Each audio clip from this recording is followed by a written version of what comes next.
No, that was in Paris. Years. Oh. There's nothing. Full stop. Full stop. But no. How are you? I'm trying to look down this. So I had done a modified dinner. I didn't go there. How are you? Good then. I always was fine because police was what it was. But yeah, but then I did. A little folder with the names. Yeah. Okay, hello Judith, and hello Steve. And those joining us online. Hello to people in the room. There are actually lunches here today, so I'm impressed that people are amping their game, but Lauren wins because she brought animal crackers. A whole tub full of animal crackers. So unfortunately, Steve and Judith, you don't get the animal crackers because you have to provide your own when you're at home, but if anybody wants animal crackers, Lauren has been very kind. I got that. Offering to share her simple sugars and carbohydrates. Today is going to be our last of our 4 installments. And then as I've shared, Rabbi Marmur will be here not this coming Shabbat, but the following Shabbat. And then Lunch and Learn will resume. I don't know if there's one next Tuesday. I think the following Tuesday is when the next Lunch and Learn is. So check the website to make sure, because I didn't get a chance this morning to double check the calendar. But Rabbi Marmur is going to be here for Shabbat, November 7th and 8th. He'll be teaching during services at 6 o'clock and then staying for dinner and teaching after our Shabbat dinner. So if you want to sign up for that, it would be great. You'll enjoy learning with him in person as opposed to learning about him through me. And then he'll also be teaching on Shabbat morning. And so we encourage you to join us at 9:30 on Shabbat morning. That will also, all of those events, the program on Friday night will not be live streamed. His learning piece after dinner will not be live streamed, but the other pieces will be live streamed on Saturday morning. So we'll have an opportunity for those who are not able to join us virtually. Okay, so today, as we get ready to begin, we're going to talk a little bit about the difference between modernity and postmodernity. Okay, so let's see if we learned anything in these weeks. What is modern Jewish thought? Carol. All right, that there's more self-actualization. God is, your covenant is different. With God, it's not being told, there's some free will and some thinking involved, individualism. Okay, so you covered lots of different delicious nuggets there, appropriate for Lunch and Learn. And someone else want to give a definition of what is modern Jewish thought?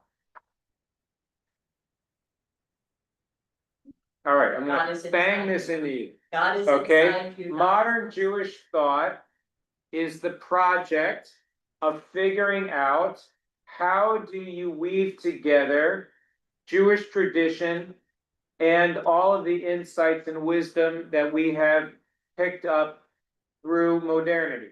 The idea of the supremacy of the rights of the individual, the idea that moral judgment should come from an autonomous place, the idea that there should be elements of equality as opposed to distinctions and hierarchy and strata within society.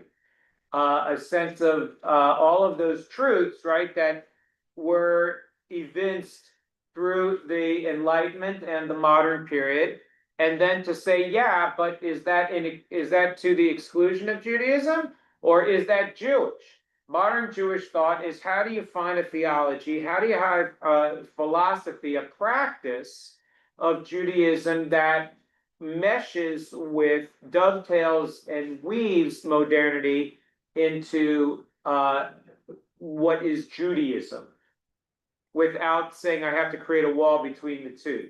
Who are the people who make a wall between the two? The Satmars, right? The real, no, there's plenty of Orthodox Jews who have a modern Orthodox Judaism, right? But the Satmars say the clock stopped in 18th century Poland.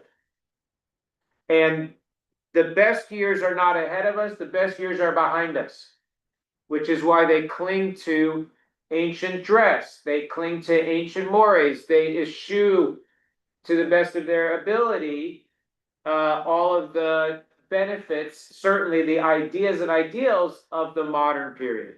Maybe not all the technology, they're happy to get on an airplane, but they don't add that, they don't use the internet except in very prescribed ways, right? They take modernity and they say, I want to lock that away. Modern Jewish thought is the project of saying, well, is there a Jewish person and a modern person, or is there a modern Jewish person? Does that make sense? All right, so this is the only thing I care about whether you learn anything, all right?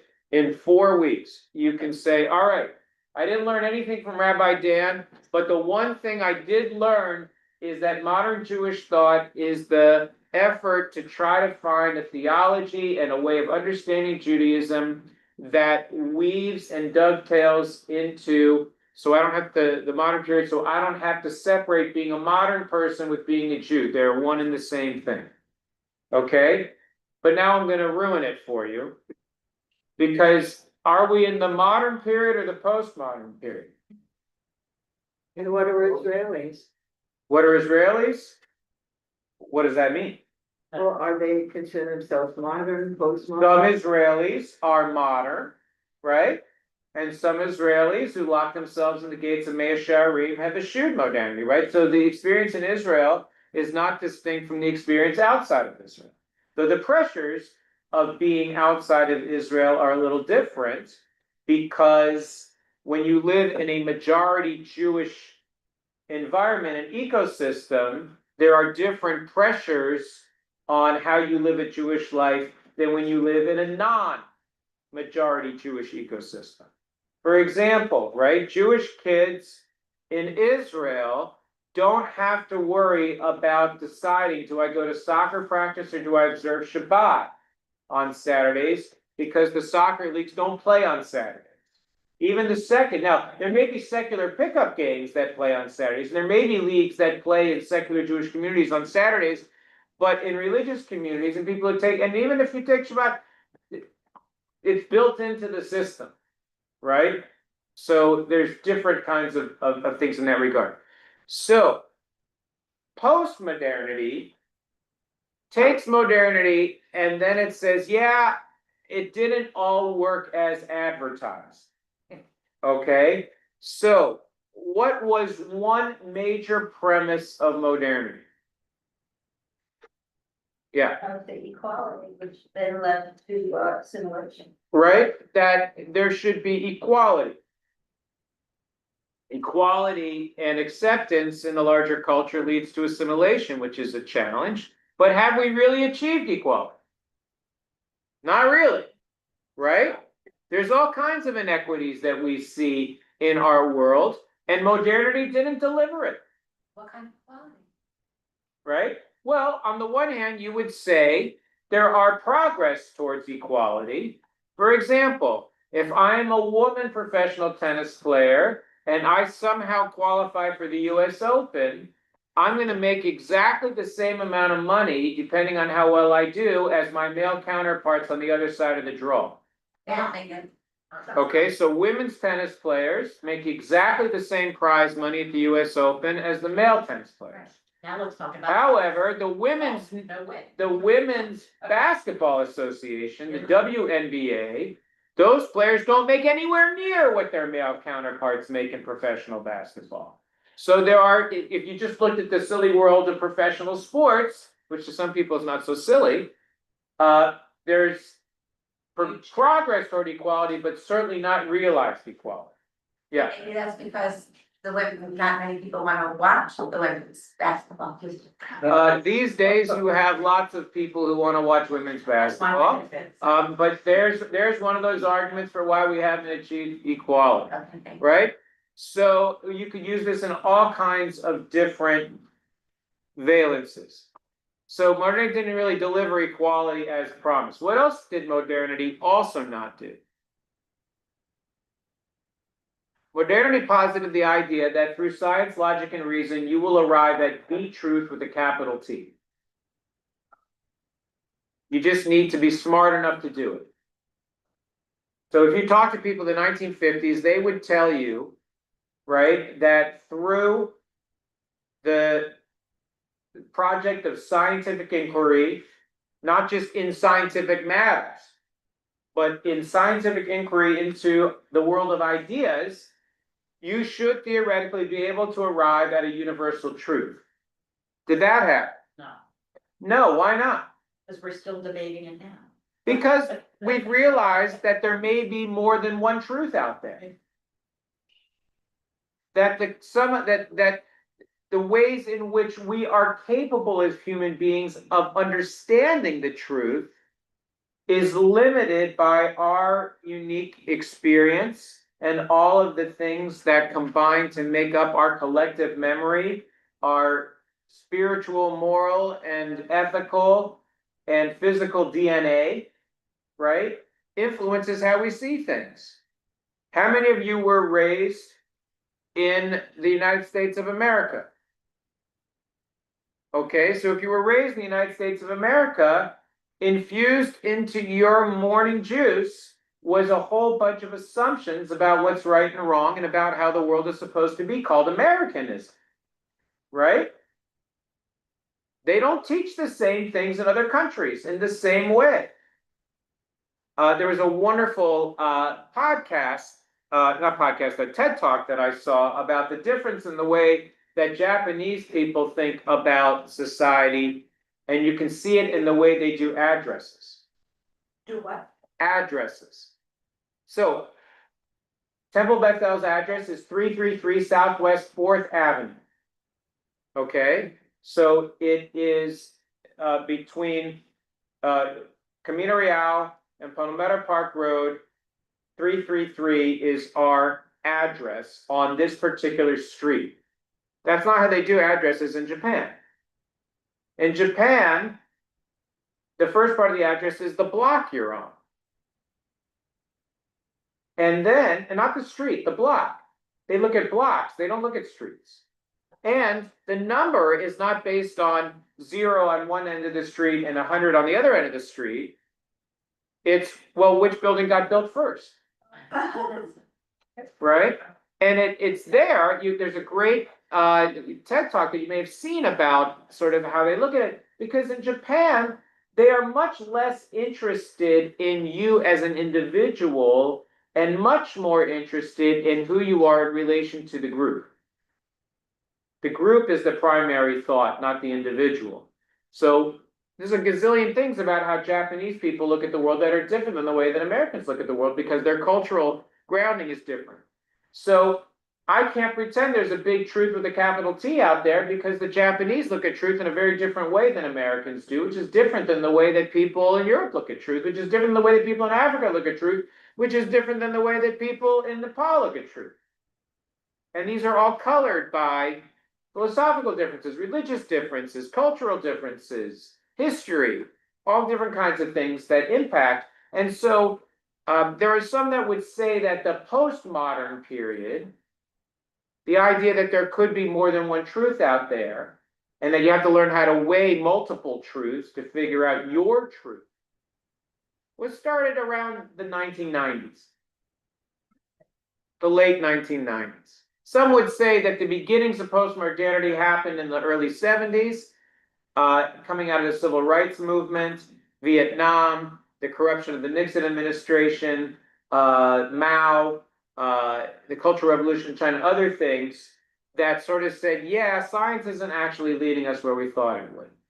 Some would say that the beginnings of this sort of rethinking happened with the Eichmann trial, because Eichmann said, listen, I was just following the law, right? So maybe 50 years before that, but really in the 90s, you start seeing the idea, and the internet in particular had a big impact on that. I raise all that because I want to look at a few things. What we're going to do today with Michael's thought is we're going to look just at a couple ideas from the introduction that we didn't get to, but mostly we're going to look at chapter 1, Aleph, okay? Because each of the chapters in his book feed on one another, but the first is Aleph, and we'll look at the word that he chose to explore and the concepts there because it sets a foundation for a lot of what else he's doing. Okay? There we go. Okay. So, modernity is the application of rationality, logic, and reason. And that will not only define a universal ethic and universal truths, but it will inspire ethical and true behavior. So not only can you use logic and reason to figure out what the truth is, logic and reason will inspire you to be ethical and truthful. Did that work? Ask Richard Nixon if that worked, right? Not so much, right? So there was this belief in progress and universal truths and rational objective reality that you could discover through science and logic, but postmodernity says you can't really rely on logic and reason alone to determine what's ethical and true. There can be multiple truths that are discovered through subjective experience. So you had a growing skepticism of universal truths, a belief in the power of subjective experience, and the existence of multiple conflicting realities, right? So if you take a look at October the 7th, there are lots of people who look at that event and say different things about it, right? Some people look at that and say that was a moral catastrophe. Others would say that was a legitimate resistance to occupation. Others would say that, right, there's different ways that you could look at it. And now you sort of have this whole age of what they call truthiness, right? Where people are skeptical there is anything that can be declared as true, which in and of itself is an interesting, challenging idea. So Michael writes the following. Someone want to read this for us?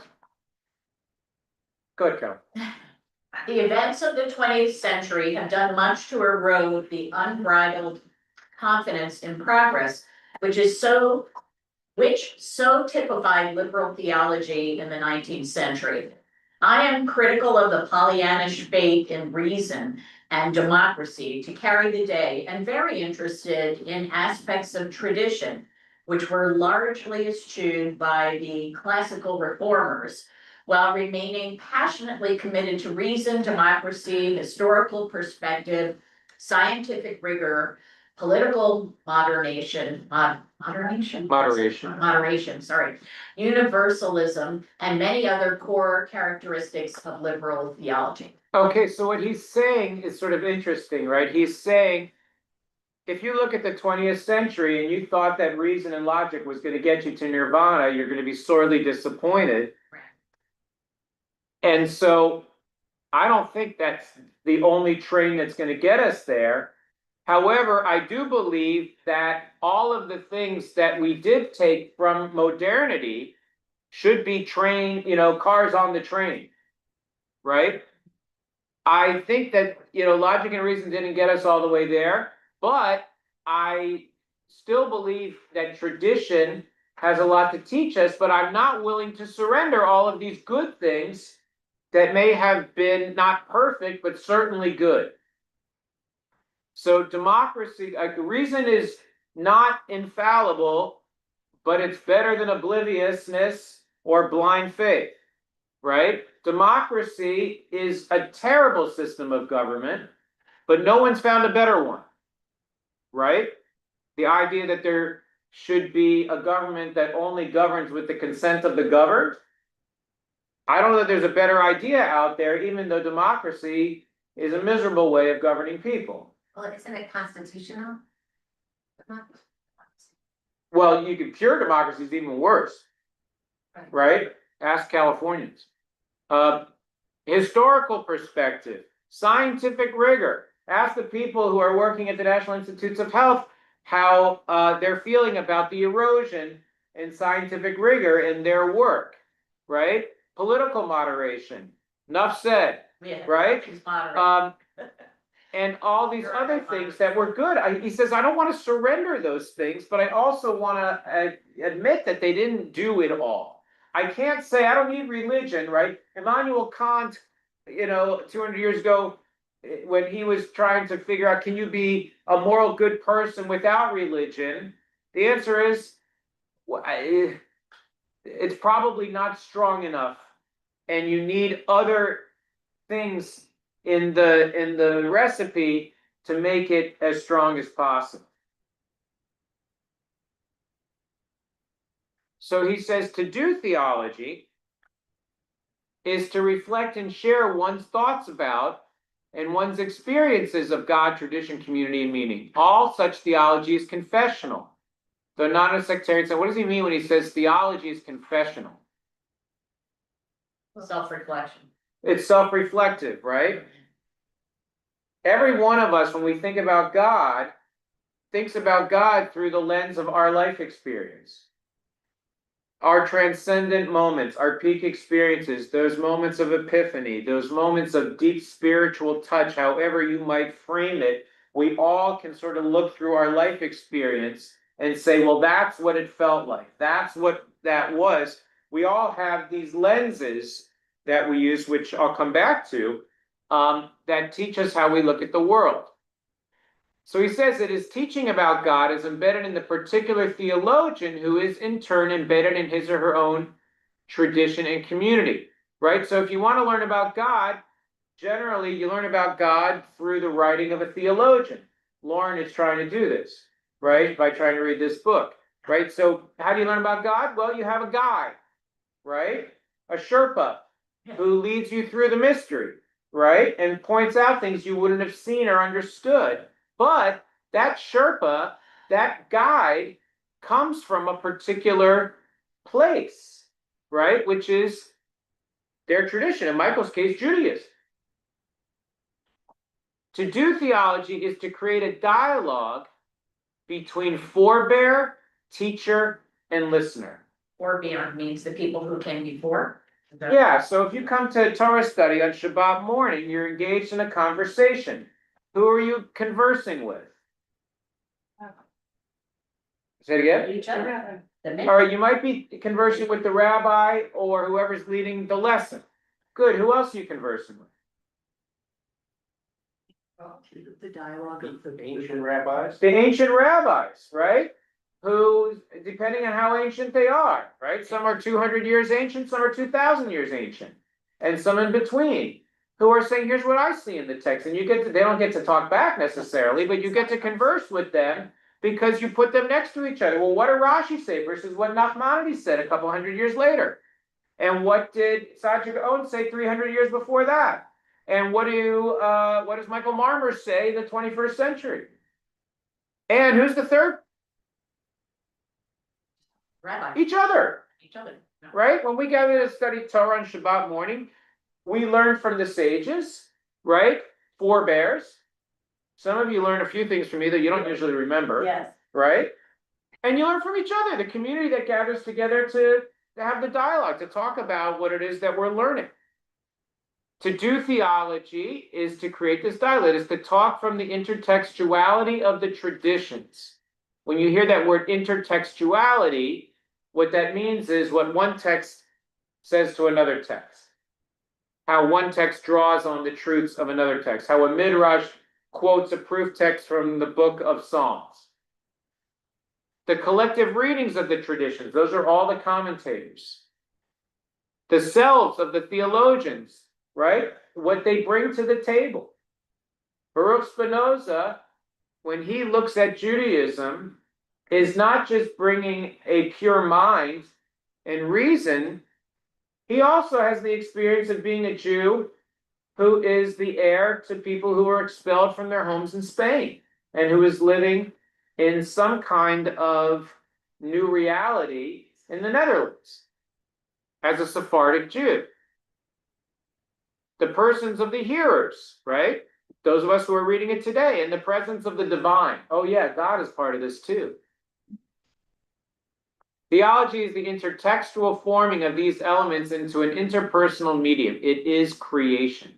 To be a theologian is to create in the midst and on the boundaries. So it's to try to make meaning of all of this soup. So the first chapter Boundaries referencing. could be national boundaries, could be communal boundaries, could be time boundaries, could be cultural boundaries. And what he's also saying is that theology sometimes is formed not just by living within one's own system, but by having dialogue with people who come from other systems. Or on the edges. Or who are trying to live with two systems. Give me an example of someone who's trying to live with two systems. Interfaith. An interfaith household that has Christian and Judaism, then they're trying to weave the both together. Or what else? A Jubu, right? Right? Someone who's trying to weave together the ideas of Buddhism with the ideas of Judaism. And how do we take the truths of both and say, oh, well, one can actually really inform the other. Okay, so the first chapter in his book, the first of the alphabet, right? Remember, the book is 23 chapters, the 22 letters of the alphabet plus a postscript. Okay, so the word that he chose for his first chapter is a great word, aspaclaria. Okay, aspaclaria, does that sound like a classical Hebrew word? No. No, there's a little Greek in there, right? Looks nice. An aspaclaria is a speculum or a lens or a mirror. Okay? What English word do you hear in the word aspaclaria? Spire. Clear. Clear. Clarity, right?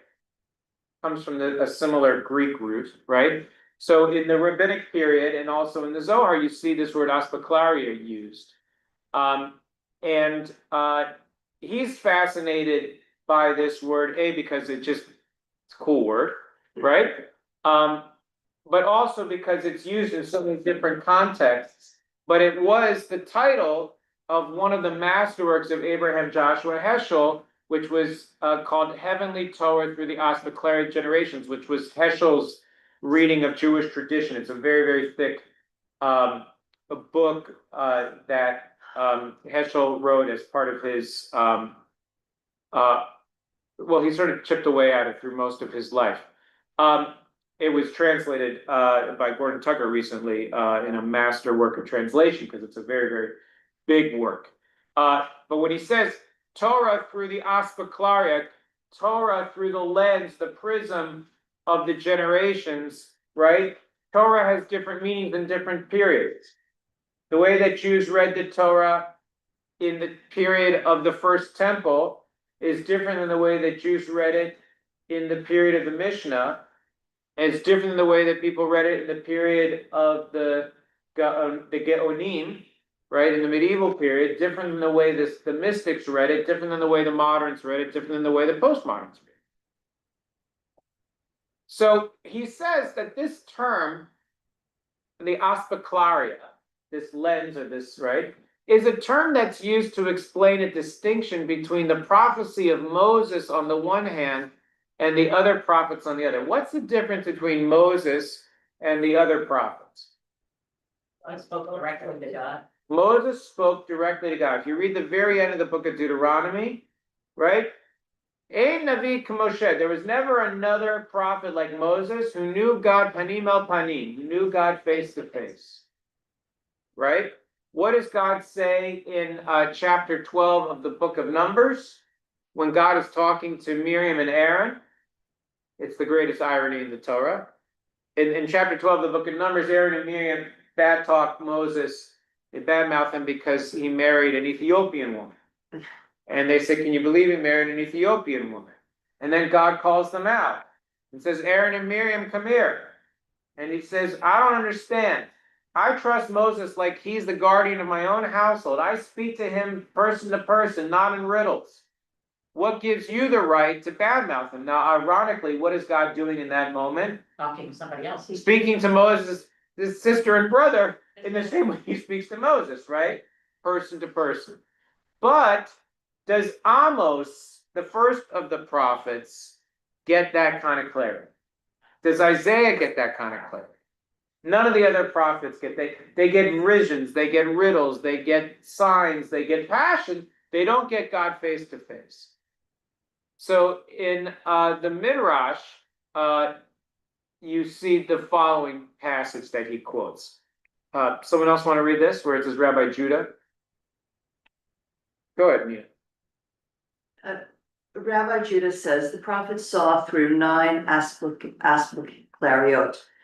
As it is written, the vision I saw was like the vision I had seen. Okay, so what does it mean to try to look through 9 lenses at something? Yeah. Are you gonna have a clear view of something or a warped view of something? Are you looking through all 9 at once, or are you looking through each one independently and seeing a different vision? Either way, right? What do you call a device that allows you to see through different lenses and mirrors at the same time? Well, not a prism. A prism is using just one device, Could right? be a microscope. Could be, right? Could also be a kaleidoscope. And if you look at something through a kaleidoscope, you are theoretically still looking at it, but don't look the way that you expect to see it, right? So even if I look at something through 9 different lenses, I'll see something in 9 different ways. You ever how many of you have good vision? Right? How many of you have good vision? Some of you are wearing contacts, some of you have had your cataracts removed already, so you can see, right? What's it like when those of us who are severely nearsighted hand our glasses over to someone who's not? And they put glasses on, they're like, whoa, right? Or you go to a fun house, right? And you see things in all different kinds of ways with funny mirrors, right? And then, you look short instead of tall or fat instead of thin, and, right? You are still looking at something, but your perception of it is warped. Okay? But Moses, go ahead. But while Moses saw through only one asperclaria, as it is written, clearly and not in riddles. Our rabbis teach all other prophets saw through a dirty asperclaria. Like a schmutzed up lens, right? But Moses saw through a polished asperclaria, as it is written. He sees the form of, I don't know how to make it. Right? So Moses had amazing capacity to actually see God as God actually is. Because God wanted him to. God led him, right, Right. exactly. And also because of Moses' righteousness and his purity and his Mosaic intuition and whatever made him him, right? That we lack. But also, I mean, he was a messenger. He didn't have to think about it very hard. He just had to faithfully tell what was conveyed to him. Okay, yeah. He was a conduit, right? Maybe he himself was the Asperger. So interestingly, Marmur begins by saying, all right, if you want to talk about Jewish thought, maybe we need to figure out what is Judaism, Well, good question. right? So he writes the following. Fran, you want to try reading that? How to understand being Jewish? Is it a religion, a civilization, a community of memory, an ethnic group, an ethical imperative, an accident of birth, a joy of life? Right, so this is an interesting way of trying to figure out what is it to be Jewish, right? Is it a religion? Is it a civilization? That's Mordecai Kaplan's lingo, right? Is it a community of memory, people who had the same past historical experiences that we carry forward? Is it an ethnic group because we eat matzo ball soup, right? Is it or kibbutz, right? Is it an ethical imperative? Is it tikkun olam and social justice? Is it, I don't know, I got born this way, right? Is it a joy? Is it a curse? Right? Keep going. Okay. I see it as an alphabet, building blocks of meaning, which prompt the formation of vocabularies and modes of discourse. For me, it is an instrument of perception, a way of seeing. So he says, what is Judaism? It's an alphabet. What's an alphabet? It's the building blocks to words. Yeah, building blocks to words, which is building blocks to language, which is the thing we use to think and discuss the meaning of our own existence. It is what allows for thought. One of the things that psychologists say is that it's almost impossible to remember things in your life before you had access to language. Because you have no way of coding it. You have no way of storing it. Agree with that. You don't? You. You shouldn't have a I way. can remember back to infancy being raised by my mother in the kitchen sink. Congratulations. It's very unusual. It is very unusual. What is that? But usually, in order to imprint something on memory, you have to have some way of describing, right? In order to encode it.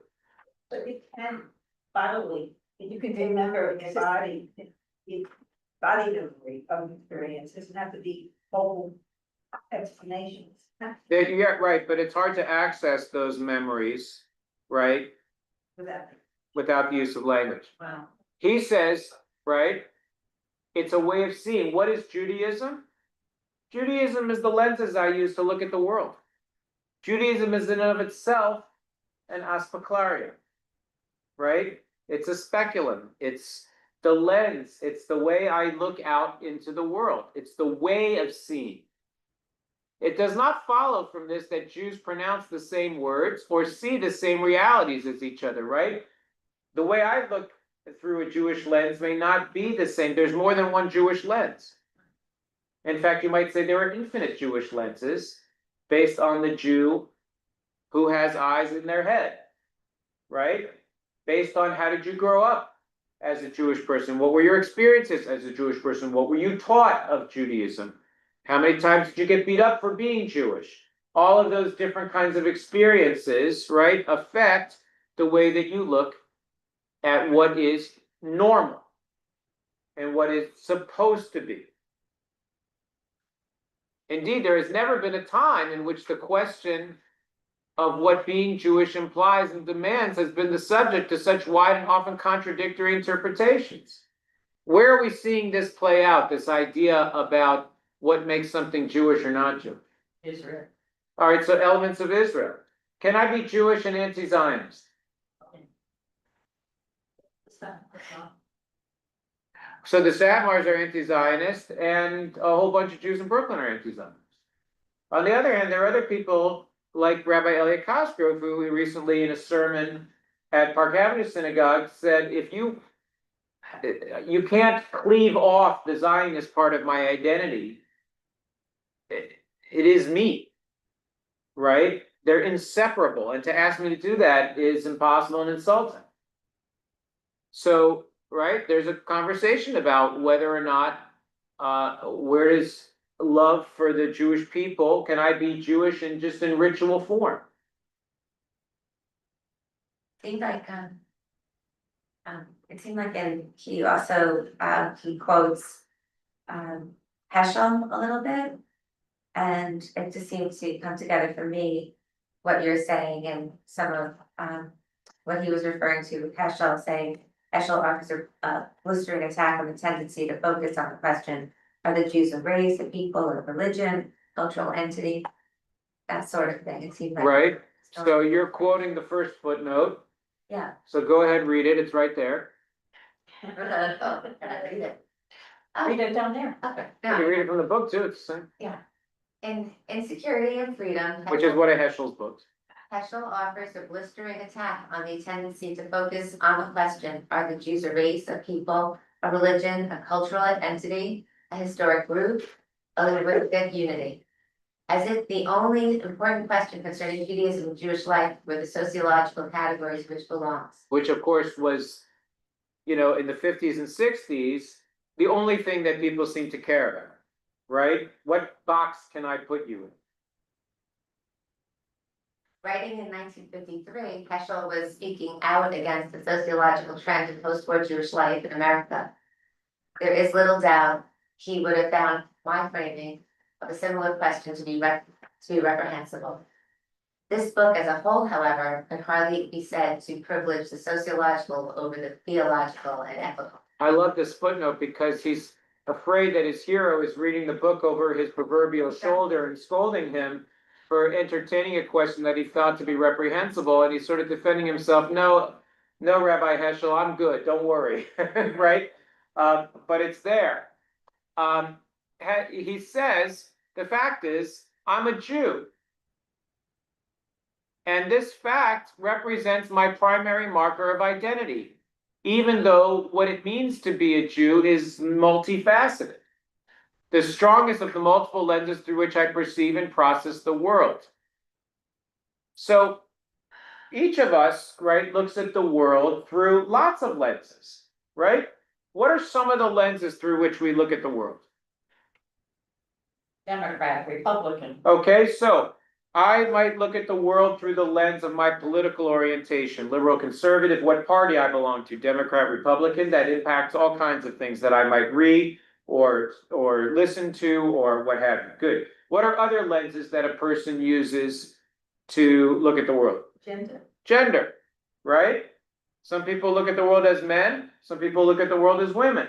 Some people look at the world through their sexuality, right? Heterosexual, homosexual, or other things along the spectrum there, right? What are other lenses that we use? Age, right? I look at the world through the eyes of a 56-year-old person, and you look at the world through somewhat more experienced lenses, right? Where do you live? Yeah. Did you? Yeah, we look at the world Yeah. through the It really lens makes of a South difference. Floridians, Through cars. right? In Ohio is different than New York. In Ohio, it's different than New York, different than in Washington DC, different in Texas, different in California, different in Israel, Europe. Yes, Fran, you said something, I didn't miss them. I'm sorry, I interrupted her lunch, I can't do that. Through cars. Through cars? Yes, through my garage, they are clearly looking at the world through their cars. There were cars that are several hundred thousand. Many, many men. Okay, so people look at the world through their windshields. Zen Yeah. motorcycle They maintenance. social media, there's all kinds of trends that people get pulled up in. Zen. Memes and things. Sure, right? And, you know, we look at through Western Culture. eyes, right? There's lots of different lenses through modern or postmodern. I was gonna say Zen and the art of motorcycle maintenance, when you're looking at it through from a motorcycle or in a car. That's less. Right. Perspective. So there are lots of different ways in which we look at things. So when we think about looking, Moses loved looking. Throughout his life, he wanted to see. He says, when he's a teenager, what does he do? He goes out to see his people. Then he's wandering up trying to take care of the flock in the mountains as a 75-year-old man, and he sees a burning bush toward which he turns his gaze and focuses his looking, right? He looks at the plight of his people dehumanized by slavery. He is looking for God. What does he say after he restores the people after the debacle of the golden calf? Hareini nat kvodecha, oh, let me see you. Contrast Moses with Baruch Spinoza. The reason why I keep coming back to Spinoza is he's actually sort of considered probably the earliest predecessor of modern Jewish thought. Moses Mendelssohn, 100 years later, is considered really the father of modern Jewish thought in Germany. But the idea that you could even think about Judaism through a theological, philosophical category is really Spinoza. And of course, by great fun irony, what did Spinoza do for a living? Lens grinder. He was a lens grinder. It was A lens grinder, right? He made eyeglasses. And, right? So 30 centuries later, Baruch Spinoza was a lens grinder, and the search for unblemished is what he is aiming for in his philosophy. And so he says God adapted revelations to the understanding and opinions of the prophets, and in matters of theology, the prophets could be, and in fact were, ignorant and held conflicting opinions. It therefore follows that we must by no means go to the prophets for knowledge, either of natural spiritual phenomena. So now you know why Spinoza got excommunicated, right? He's saying if you want to know what you're supposed to do and be, don't go to the prophets. They're unreliable. So where do you find out the truth? In yourself. Demonstrations, science, right, are the eyes of the mind whereby it sees and observes things. And so, right, the clear lenses of Moses and Spinoza have a lot in common. What are they both trying to do? They're both looking for truth. They both love the text.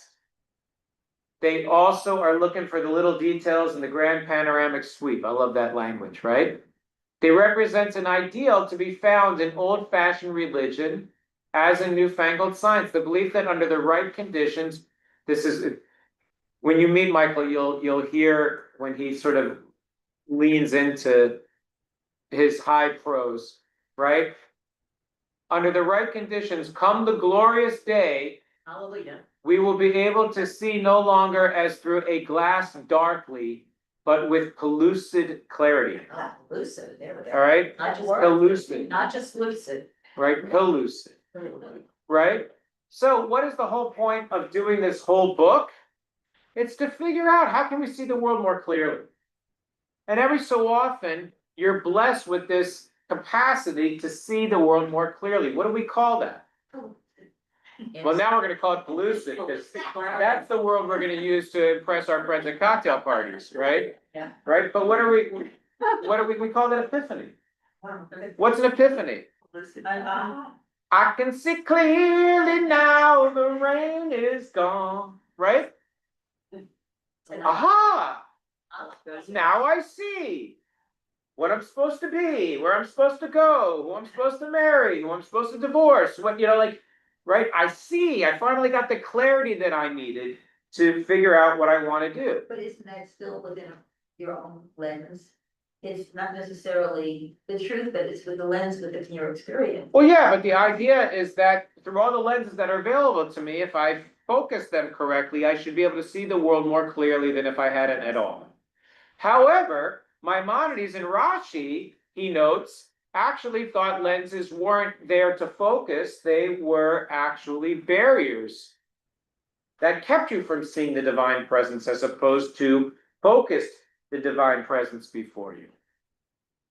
And so he says, this is Michael writing, every strong cultural grounding, every prism through which reality is perceived necessarily includes barriers and blind spots. Meaning no matter how educated you are in your own framework of reality, you're going to miss something. Why are we going to miss something? Because we're human. Because that's the nature of it, right? We can only see what we can see. The human eye can only see 10% of all the light in the universe. So 90% of what's going on, you don't see. Both our capacity for insight and our myopia often have a common origin. That's the best line, right? Your capacity for clarity and your capacity for, right, ignorance, right? Myopia makes you ignorant because you can only see the stuff right in front of you, are the same thing. Or is he saying myopia in the sense of self-absorbedness? Right. Rather than, Right. yeah. Too often, however, our Jewish ascleria is not only a prison refining vision, but a barrier rendering the other invisible. Because what happens when Jews start looking at the world? They get conceited and arrogant and say there's only one right way to look at the world, and that's our way. And those Goyim don't know what they're looking at. They're, poor Goyim, they're so ignorant. That's what the Muslims. Right? Every religion, right, thinks that everybody else is an idiot. I remember one time usually when I go on an airplane, I try very hard to just stick earphones in my ears and sort of be in my own private space. But every once in a while, I get to strike up a conversation with the person next to me. And years ago, I was on a plane coming back from New Jersey. So it's a long flight, 3 hours, and the woman next to me saw what I was reading, and she said it was she goes, "Oh, that's an interesting book. What drew you to that book?" And I said, "Oh, I'm a rabbi." And she goes, "Oh, that's so interesting." And she goes to Spanish River Church, the evangelical church at Yamato and St. Andrews. And she had a different book, which was about her Christian faith that she was reading. And we had a very interesting conversation for 2.5 hours. And she just couldn't understand how I didn't get that Jesus Christ was our Lord and Savior who sacrificed himself for our sins in order to redeem all humanity. And how did I not get that? Right? I mean, it was a great conversation. It was fun. I was a little tired when I was done and I didn't get my reading done, but she was an interesting human on the planet to dialogue with, right? When we get into our own stuff, it sometimes creates blinders that keep us from seeing anything else. And as he writes, at a time when particularism is giving way to chauvinism, that lesson should not be forgotten. Where are we seeing particularism give way to chauvinism? Sure what he's talking about here. All right, well, particularism means the celebration of my own particularity, what makes me me. Okay? So, is it a good thing to be patriotic? Yes. Yeah, you love your country, Yeah. right? If my patriotism and my celebration of what makes me particular, I'm an American, I'm an Israeli, I'm a French person, whatever it is, right? Leans into not only am I an American, but that makes me better than you. Then we're in trouble, right? And are we seeing that in places? Really. All over, right? You see it in Israel among the religious Zionists who say, actually, the Palestinians have no right to live here in equality with me because this is my land, not your land. We see this in America, where you have a whole America First, right? There was a whole series of things that were written by Senator Hawley from Missouri and our vice president about, you know, you're really, if your lineage was here before the Civil War, you're kind of more American than if they came later. Where did he ever say that? It was sort of recently, and he was talking about sort of a drift into nativism. By the way, the first Jewish member of Congress was a nativist, ironically. First Jewish member of Congress who bears my last name, started in South Carolina, ended up in Philadelphia, and was very much an anti-Catholic nativist, saying you got to be careful of all these Catholics and Irish people are coming to America because they're trying to put the Pope in instead of the president. And that's how he got elected to Congress for 3 terms from Pennsylvania. Not exactly the guy I would vote for.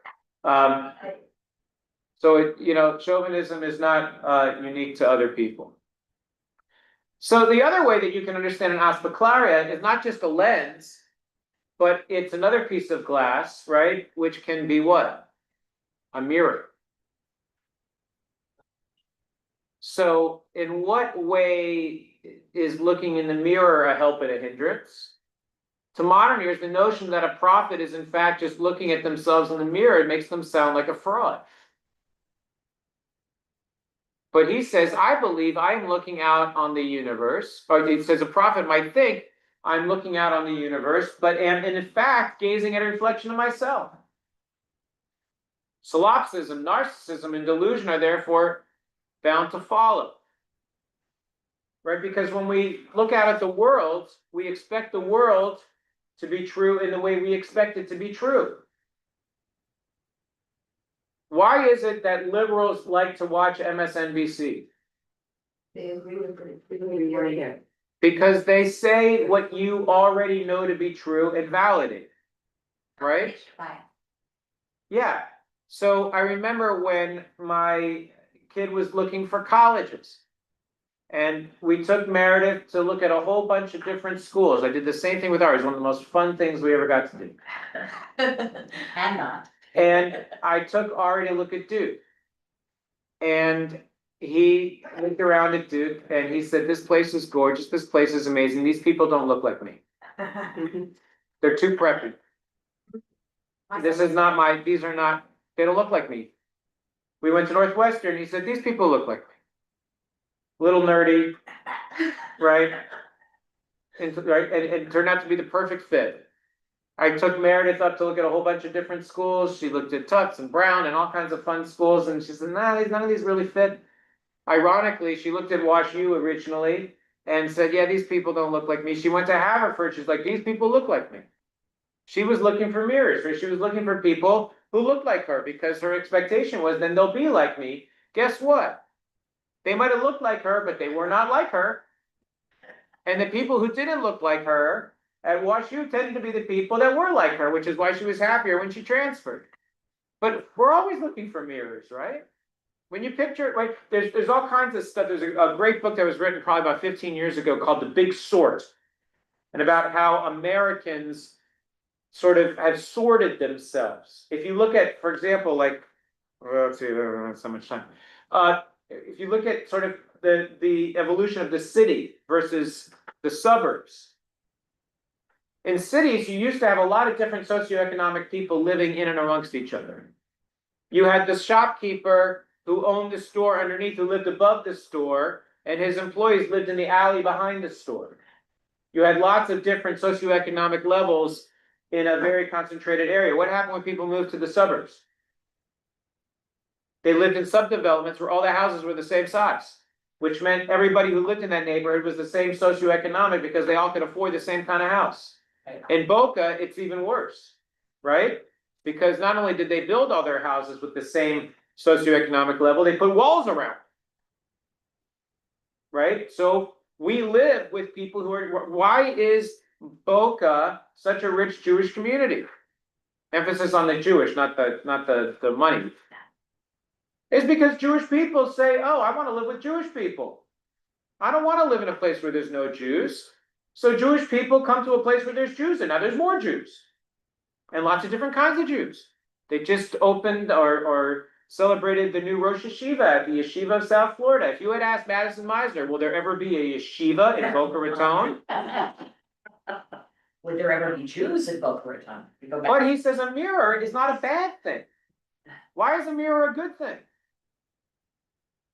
Because sometimes it's good to look in the mirror, right? Sometimes it's good to try to figure things out. Reflectiveness, attentiveness, self-awareness, these are invaluable aids to perception and not shameful obstructions. So sometimes it's good to actually spend some time thinking about, you know, what are you really? And so he writes, most of us see with two eyes and manage to hold more than one perspective in mind. Furthermore, an awareness of the multiplicity of perspectives encourages a generosity of spirit and a tolerance of diversity. It's a good thing to learn what other people think. It softens you up and it makes you better at seeing the truth.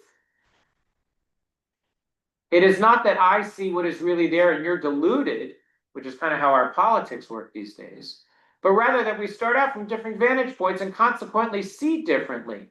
Seeing with two eyes, each offering a different perspective, allows for depth of vision. Such a beautiful metaphor, right? You can't see in, depth with one eye. Heschel said that each generation is in need of a lens suited to its time. Not all the lenses we use are like sunglasses or kaleidoscopes. Some are built in, our cultural lens. A person themselves might be an asperclaria.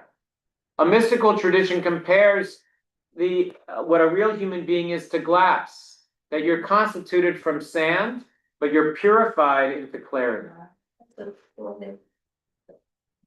Truth is not to be glimpsed by our use of optical devices because there is no essential external truth. Rather, we can use our reason and our language to construct more or less useful understandings of the relations between processes. A sad result of our polarized times is that we accuse anyone with a perspective different from our own of being deluded.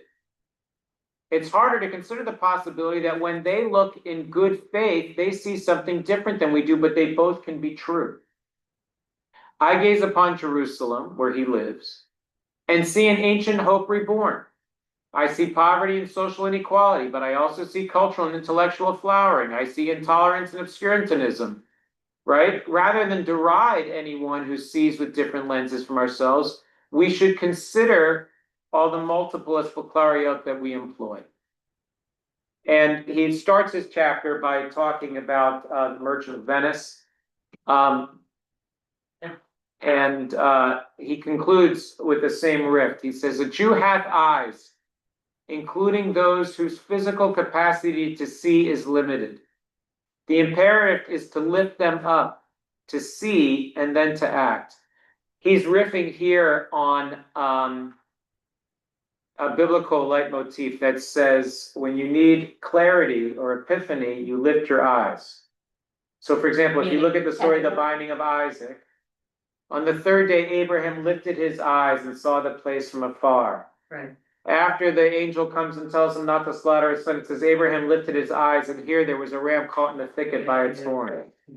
Right? When you lift your eyes, you're able to perceive the truth in the world the way it is. So I hope that this was at least an enticing introduction to how Michael Marmur looks at the world.